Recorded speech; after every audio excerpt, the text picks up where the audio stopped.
Welcome to the Metal Prognosis. My name is Lee, and on today's video we're doing a little bit more of a discussion. And what we're going to be discussing about is phase issues. So a quick up-to-date for anyone that's fallen behind on phase issues. It's when you have multiple microphones on the same sound source at different distances. Sound travels through air, so it takes longer for one microphone to capture it compared to another one. Therefore, it would create different phase issues, which can cancel out certain frequencies or emphasize other ones, and you're pretty much competing with speakers that want to push out air and also want to suck in the air as a speaker's moving in and out. So what I thought would be cool is I'm going to mic up, I have mic'd up my guitar cab down there, and I'll show you some pictures, and I mic'd it up real bad. So as you can see, the two microphones are very far away, especially the guitar recording, very far away from each other. So there is going to be some phasing issues, and we're going to hear what I predict to be a lot of air coming through, because there's so much distance between the two different mics. We're going to hear the air difference between them, I reckon. So what I thought would be cool is do the jam, hop on the computer, suss it out, fix it up, show different workarounds on how to fix it up. Then I'm going to invite some friends along to give their 2 cents worth as well, because I think this is a very interesting type of discussion. I learned the trick that we're about to run through in a moment years and years ago, used it a couple of times, totally forgot about it, and it just came to my attention the other day, and I thought that would be a really cool video to do and a bit more of a discussion based. So let's stop rambling, let's get to some actually jamming some fun, and let's dive in a little bit deep with it, and have some really cool and interesting discussions.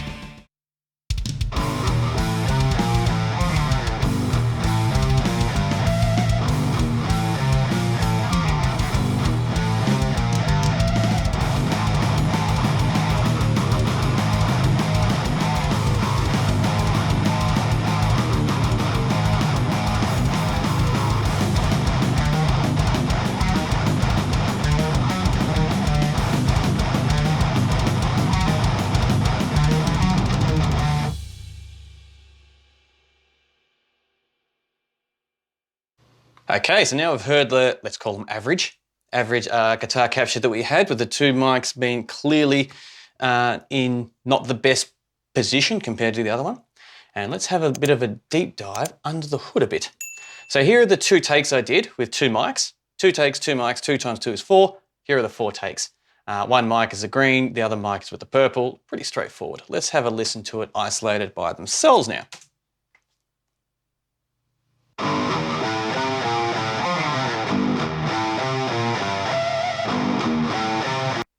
So let's say, for argument's sake, we don't like that and we don't want that, but we don't have a chance to re-record. So let's see what we've got to work with and how we can manipulate it a bit.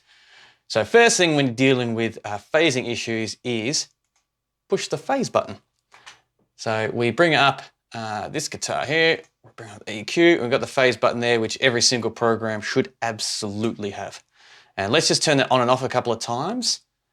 Firstly, I'll just center those actually and turn off the other ones. So we're just dealing with the 1 take with the 2 mics up the top there.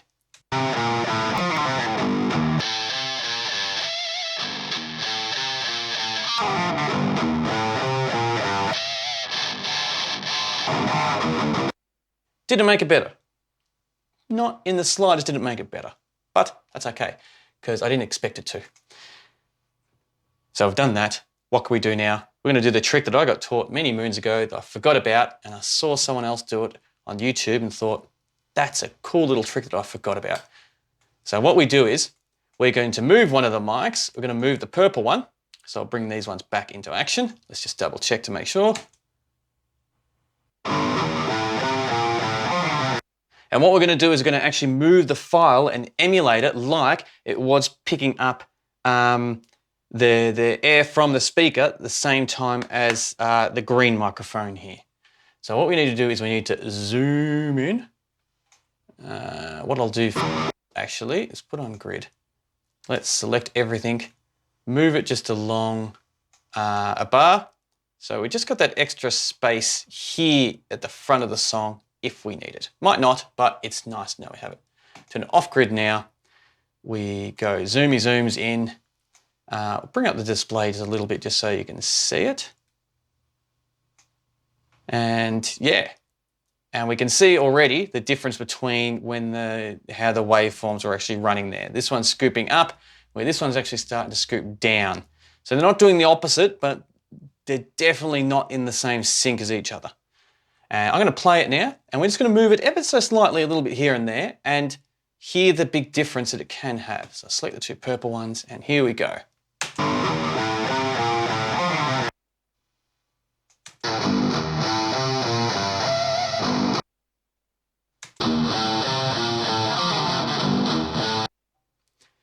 That already sounds better. And we can bring it in with the band. It sounds a bit tinny actually, let's move it a bit more.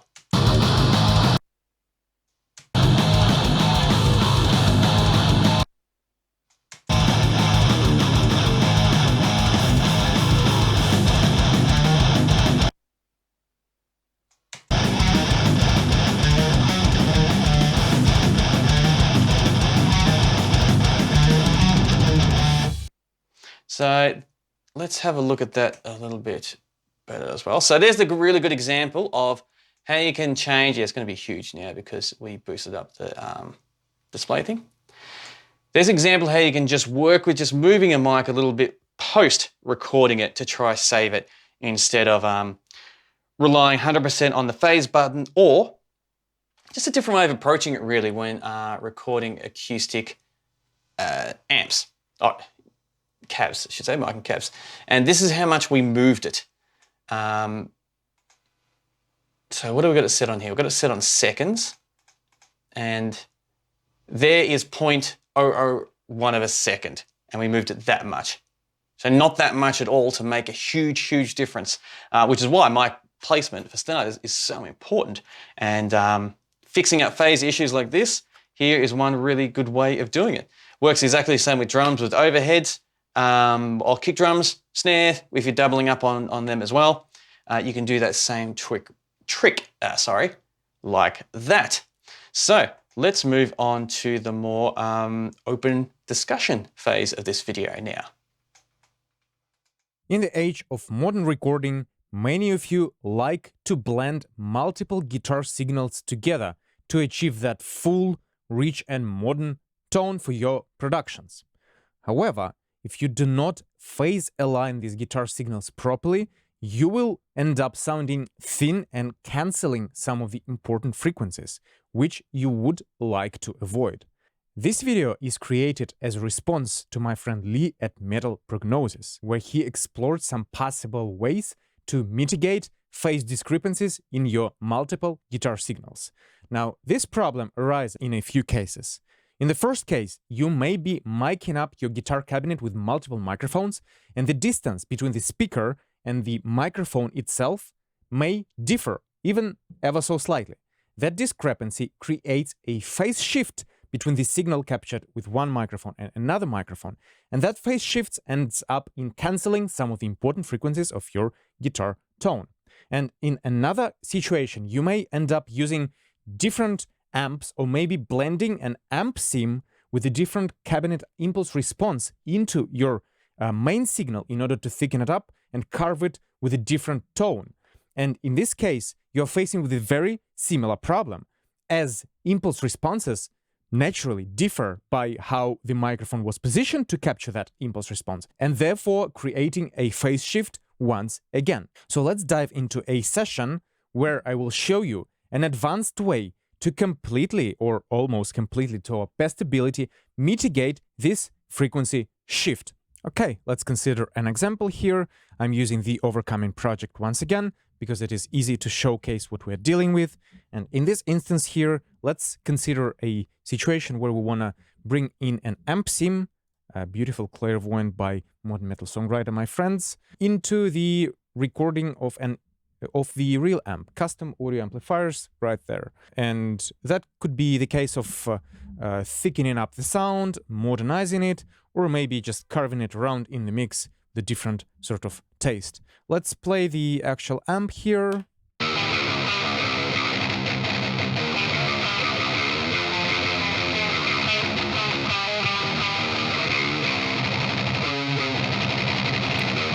I like this riff. And now we want to blend This one here. Check it out.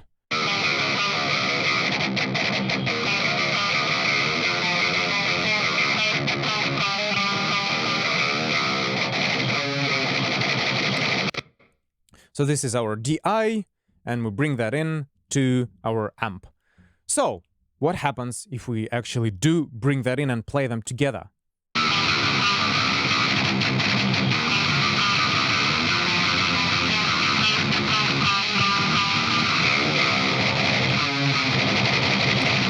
See the problem right there? The problem is it sounds flangy and phasey and weird, and that's exactly because of the phasing effect that we've been discussing. And if we do use it in the mix, we're facing a problem of phase cancellation and things sounding flangy and weird. There is a possibility to move this track around and kinda match it, and I've done that in the past, and it's a biggest pain in the bum possible because you can never match it perfectly. And let's just see what happens if we move it around. So we solo them both.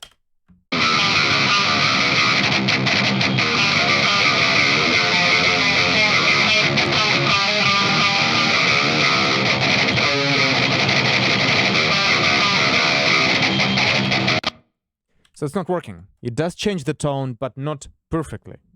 And so here, I'm gonna offer a solution that will work to the best ability possible. And now just keep in mind that absolute perfection in phase alignment is not possible. You will end up always facing some sort of phase issues, but we can mitigate it to our best ability. And here's how. So if we solo them two again.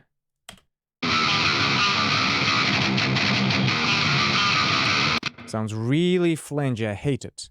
So there's this plugin here called Precision Time Align by Eventide. It's not a free plugin, it's not exactly very expensive, but this plugin allows you to sync up the audio and move it within subdivisions of a sample. So within microseconds. This is a very precise possibility to align audio. And here's how I suggest you to approach this scenario. So you grab this Precision Time Align or similar, even though there are not quite a lot of alternatives to this degree of precision on the market. So you grab that, make sure that the levels of your signals are similar. And now, here's what you do next. You phase invert your signal that you are aligning, in this case, a DI amp. And you start moving this fader coarse adjust here until you hear the maximum cancellation. Let's check what it sounds like.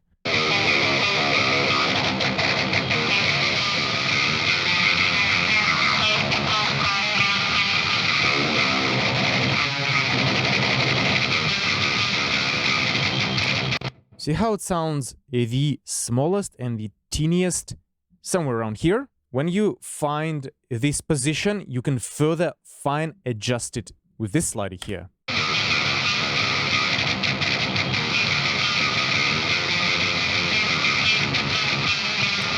And finally, you invert the phase back.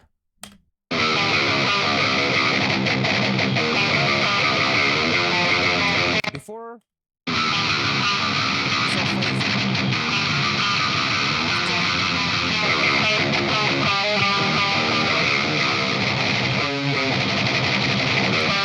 and yep, that's the way to mitigate the phase problem in the most precise way possible, quickly, efficiently, and hopefully very productively for you. Hope that this helps with your next recording or mixing. And as always, I'm here to help. Hit me up for any advice and rock on.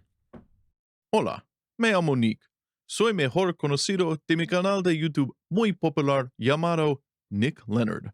And today we're talking about phase. So what is phase? Phase is the relationship between those different sets of squiggly lines on the stuff that you recorded. See you next time. Lee and I have done a number of videos over on my channel, including a cool song collaboration contest that Lee was an instrumental part of. And hopefully you didn't miss out on that, but you can go check out the videos. Anyways, I don't think I've appeared properly here, so hello. And we're going to talk about phase. Phase is the time relationship between multiple mics picking up the same source. So multiple mics on the same guitar cab, or multiple mics on a drum kit, or an ensemble, what have you. These things need to be time aligned so that they don't cancel each other out by stacking up badly, in short. As Lee demonstrated, you don't need to get it right at the source. It's a good idea to get close, but you're going to have to check and probably make some tweaks in post anyways if you're using multiple mics on a guitar cabinet or multiple mics on a drum kit. And how I like to do that with drums is relatively simple, because the snare and the other drum shell mics are going to be close to the heads, maybe a few inches away, and the overheads are going to be a couple feet away. Take a piece of string or a tape or something long enough to go from the center of the snare drum to one of the overheads, and then move it over to the other overhead to make sure that the distance between the overheads and the snare is the same. That way, both the overheads will be in phase with each other, and you just have to line up the overheads with the rest of the shells, usually by moving them a little bit forward in time. Well, always, because the sound of the snare will be slightly delayed in the overheads. The easiest way to do this is to look at the peaks of the waveform, again, like Lee showed. However, the way I like to do it, whether it's drums or guitar, is to look at the very start of the waveform, look at like the first peak, something where it's very obvious, the highest point of that peak, or the very start where it deviates from silence, and really try to line it up sample by sample super carefully. And if you do it that way, you're going to have very accurate results. You're going to be exactly on the money, and that's what we want for phase. So, anything more than a few samples off, you might get some weird sounds. Now, you could get some cool sounds by delaying something more dramatically to where it goes from being out of phase to being more like a delay, and you might get some interesting stereo techniques. One trick, if you have mono guitars, like a mono recording of one guitar and you want to get the doubled guitar effect, is to just copy it, pan them, and then shift one of them, maybe 15 milliseconds or something, slight ballpark, but like 10 to 30 milliseconds. You can do it by ear, and you get sort of a stereo widening effect that way without any plugins or anything. And it's kind of a hacky way to get doubled guitar tracks. It's definitely not ideal, but in a pinch, it does work for getting a stereo width, at least, out of a mono signal. So Lee had a couple questions, and one of them is, what would you do if a musician sends you stuff that's not in phase and you can't retrack? As long as I've got the individual mics, it's never a problem, and I would check the phase anyways. So that's not an issue. It's a very common and pretty quick thing. You can fix up the phase in a few seconds. You should always be checking phase, especially if you're dealing with multiple mics on the same cab or doing acoustic drums. Always be checking the phase. But that's really not an issue unless you've got like a mono mix down of, multiple mics on the same cab all mixed to one mono file. You don't have the individual tracks. In a case like that, I would just request different tracks, either have them fix the phase or have them send me the individual tracks and I'll fix them myself. The other question is, what is my preferred method? And I already talked about this, but line up at the start of the file where it deviates from silence is a good way to do it if you don't have a lot of background noise, or take a very dramatic big peak and line it up that way. And I do this all the time if I'm lining up, for example, recorded audio with the video. So I do this on every video. I don't really consider it phase alignment, but audio alignment, audio syncing, that is pretty much the same exact thing. However, with phase, you might want to be even more careful than you would editing video. Another thing to keep in mind is the polarity of the signal. So if we have two mics and one starts with a big peak going up and the other has a big peak going down, and they visually match up except one's upside down, just go in and invert the phase of the other track so that they're both the same. Otherwise, it'll sound very bad and it's not going to work. Now, this usually doesn't come up recording guitar mics, but for example, when you're recording a snare drum and you have a top mic and a bottom mic, those are going to be opposite phases. So you have to remember to invert the polarity of the snare bottom mic. Otherwise, it's going to sound bad. Sometimes if you're working with other people's tracks, the engineer has already done that so that you don't have to worry about it. So just visually look at the signal and see if one is out of phase with the other. And I've even occasionally run into it with a noise gate. My Behringer inverted the phase of the signal. I don't know why. I don't think that would ever really matter too much, but if I was mixing one signal through that pedal with another guitar recorded differently, but it was the same performance, like reamping, maybe that could come into it. But just something to look at. Always inspect your files and check that there's nothing weird going on, and listen for phase. You'll come to know how phase issues sound, and then you'll be, ready to address them when you hear them in someone else's tracks or your own. You may have also heard of null tests, where people might try out two pieces of audio gear, flip the phase of one of them with the same signal running through them, and what you hear is the difference between those things. It's a good way to test out different things. Like if you want to see if different cables are making a difference in your sound, you can always run a null test. I think the answer is always no, unless you've got particularly bad cables, but some people still buy expensive cables. So go ahead and test it yourself. I use null tests a lot for analyzing all sorts of different stuff, whether it's hardware or software. You can take the same file, run it through two different things, and use a null test to see what the difference is. And it only really works if you're already very close, but say a plugin has like an analog mode, and you want to see how the analog mode is different from not having that analog mode on. You could run the same test file through a copy of each, and then use a null test to see what that difference, what that analog mode is actually adding.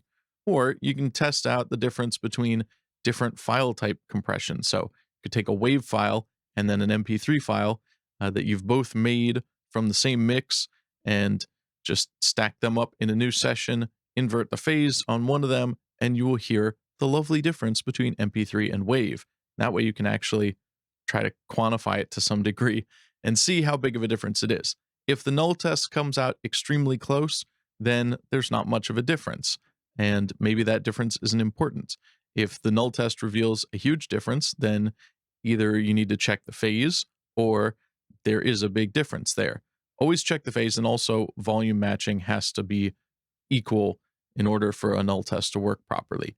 So if the results don't come up very close, then maybe make sure, double check that you've run the test properly. But that's a good way to just find the differences and stuff and see how much different things actually matter. Hey everybody, I'm Phil from One Wall Studio here, tagging in for Lee to help explain a concept known as phase. Here's some things to know about phase when we're talking about the concept of phase. I'm going to show you with a sine wave because it's the easiest thing to visualize. So you'll notice here I have two sine waves. One's red, one's green, and then I have a third one down here that's blue. Now this is going to be C, specifically C4, which is approximately 261 point whatever hertz. So when you hear it, it's going to be a deep, pleasing tone. First things first, let's describe what this sine wave is doing to give you an idea of how all phase works. You have what's called the period, which is the distance from here at this zero crossing point, right where the line is inert, where it hits zero, where it's neither going up nor down. That zero crossing line marks the beginning of one period and the end of another period. Now, the up and the down are described with what we would call amplitude, and the amount of time it takes to get from zero crossing to zero crossing is called the frequency. If you have 100 of these in a row, then that's 100 hertz. So one up, one down, and you have a complete 360-degree sine wave that is perfectly in phase with itself. These are about 262 of these individual periods in order to create that C4 or that middle C. Every point on this graph is described as degrees within that period. So once you get to the top of this here hill, you're at about 90 degrees. Once you get to the second zero crossing point, you're at 180 degrees. When you're going down into this little valley here, you're at 270 degrees. And when you come all the way around, you're at 360 degrees. Now, we use the same words to describe them as we would a circle. 360 degrees is a circle. If you notice, if you take the top here and shift it over and put it on top of this, you would actually have a full circle. This is just a circle, but laid out over linear time. So from left to right, you can actually view the x-axis as being representative of time. So once again, we have time going from left to right. Up to down is amplitude, or the amount of voltage or volume that you're getting out of it, whether it's acoustical or electrical. And then you have the frequency, which is how many of these you can fit within a specified time. So if I zoom out, you can actually see that over the course of a single second, from all the way to the left to about right here, there are 261 of these hills and valleys in that 1 second. And that's how you get this sound. So for 1 second, you hear 261 cycles giving you middle C. So then what's the big deal with phase? Why does it matter? Well, if you combine two different tracks here, as you'll notice on this meter, if you have one, you get about -12 dB. If you have two, you get -6 dB. So if things are perfectly in phase, they actually create more power. You can see that this particular pure tone actually increases in volume twice. It is now half as loud. It is now twice as loud. It is a real doubling of volume. So what happens if you were to, I don't know, flip the phase?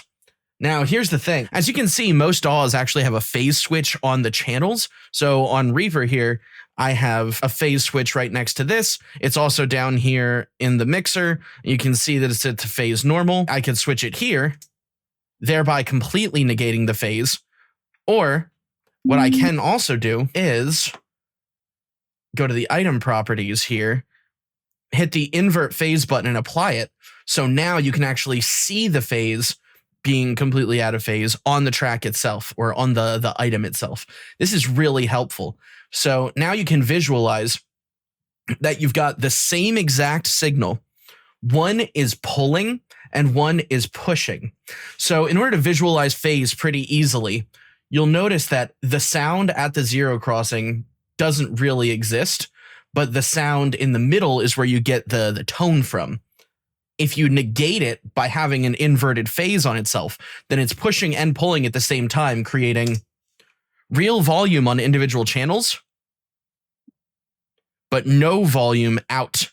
Because once they mix together, once they are summed, you're summing a +6 and a -6 together to create 0, which means nothing. There is no real sound. Now, to help visualize it, if I'm going up and down or back and forth, you get the same visual representation with this massive drum key. In order to really adequately understand phase, consider the following.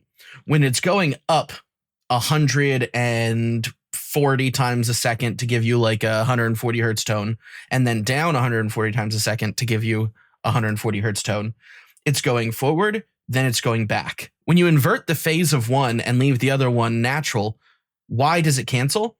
Because you actually can't push and pull this atom, this molecule of air that transmits sound.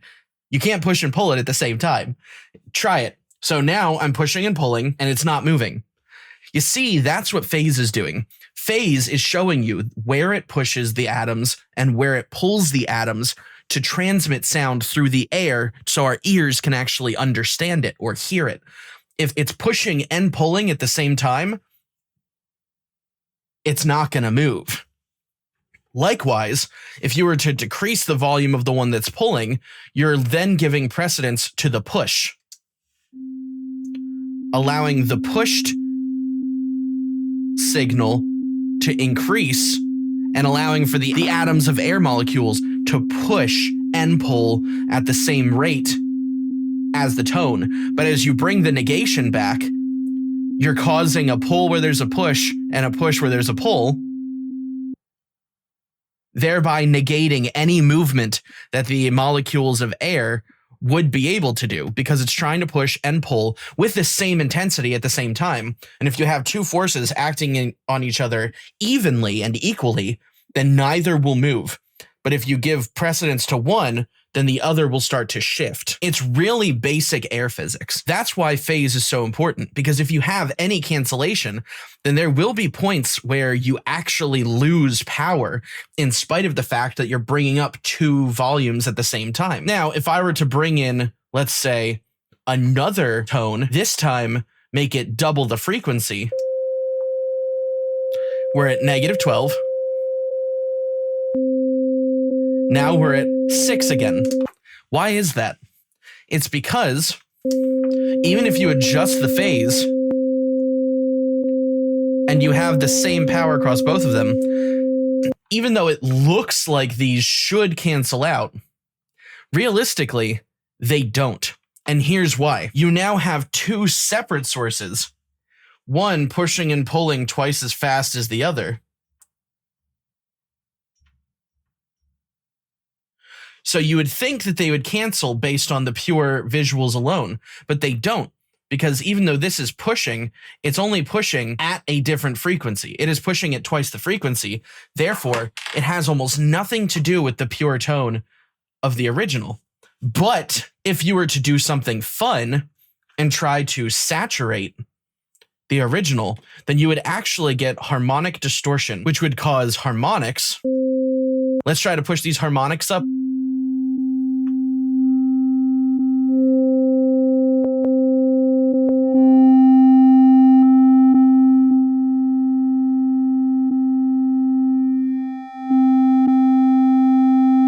So if you try to use distortion to then create a more complex wave on this sine over here, and then do the same with this sine over here, you'll notice that you can actually blend them.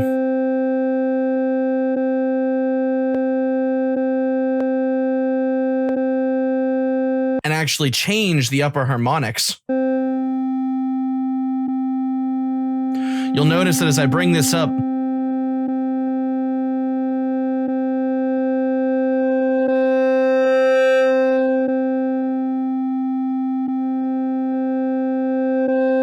some of the frequencies in the upper range actually shrink. So some of the higher resonances are the same as the other one. And since this is now out of phase, the one that you bring up is going to change the higher end frequencies so that it brings some down while amplifying others, just due to the nature of this type of clipping, doing this kind of saturation. Now, when you're doing guitar stuff, especially, all of your distortion and saturation is going to come from some form of clipping. If you have multiple different sources for a guitar, different filters, different cab, different speakers, and you're playing the same exact thing, you may notice that the phase relationships actually start to negate certain aspects of your tone.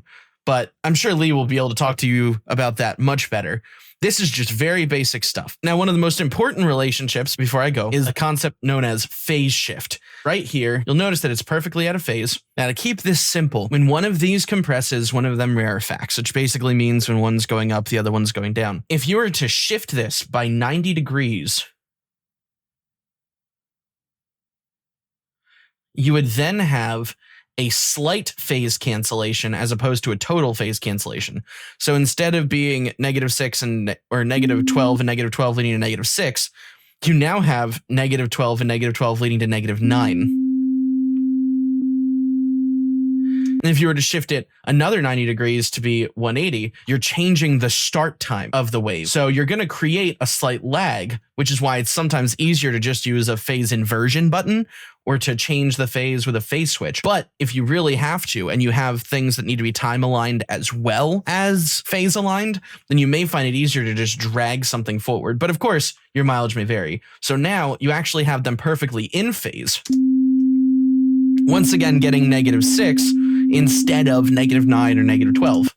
Now, as you move it further out, let's say towards here, you're once again 90 degrees out of phase, even though you're technically 270 degrees out of phase. It still sounds like 90 degrees out of phase, leaving you at once again around -9. And then we come full circle once again to a complete negation of the phase. The relationship between the phase is massive. Being completely out of phase means you get nothing. Being completely in phase means you double the power. And everything in between affects the frequency power or the spectrum of frequencies that you've got. Now, one last thing. If we were to do the same thing but with noise, a little bit less linearly, the phase relationship between pink noise and itself is a lot more complex. But the principles still apply here. So as pink noise, which is fairly random, is generated, you'll notice that it fluctuates somewhat between -8 and -5 and so on and so forth. You build upon it and it just gets stronger generally, but if you invert the phase, almost nothing happens. Why is that? The answer is the phase relationships are far too complex to matter in pink noise. It's the same reason that if you were to put two different songs out of phase, almost nothing would happen except you'd have two different songs jumbled on top of each other. The real purpose of considering phase is when something is in relationship to itself. If you add microphones to a source, you're going to have to consider phase. But if you have two different guitars doing two different things, you really don't have to worry about phase as much. You have to worry more about time because those two different things are going to sound different and they're not going to be identical to each other. Therefore, the phase relationship really doesn't matter. At that point, you have two different sources vibrating at different frequencies. So even if they were to vibrate within the same frequency, they'd still be slightly different enough that it really wouldn't matter all that much. And then the phase relationship is a lot more negligible. However, if you have both of them doing the same thing at the same time, but inverted, you might end up with far less amplitude because they're actually fighting to pull and push at the same time, but slightly off.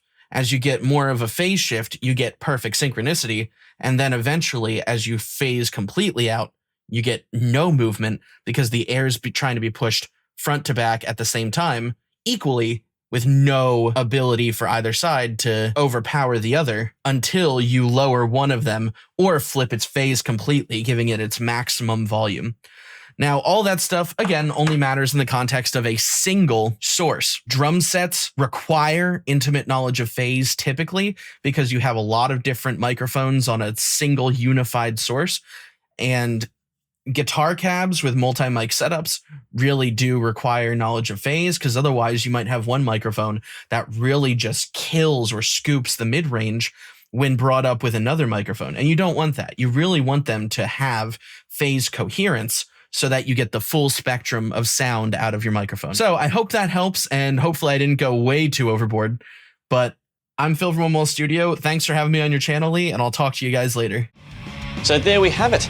A little bit different than what I originally thought when I proposed to put this video together and collaborate with three other buddies, with Mike, Phil, and Nick. And well, thank you very much for being a part of this video. They're all good friends and respected engineers in their own regards. And what they brought to the table was a little bit slightly different than what I was hoping, but I'm blown away by the different type of angles and information they've brought and really turn this into a lot larger type of discussion about phasing. So it's brilliant. So I've kept them all in unedited, and yeah, hopefully you've enjoyed it as much as what I did, putting it together and watching it for myself too, seeing their different angles. Because there's lots of things that you don't really think about until you're in the moment.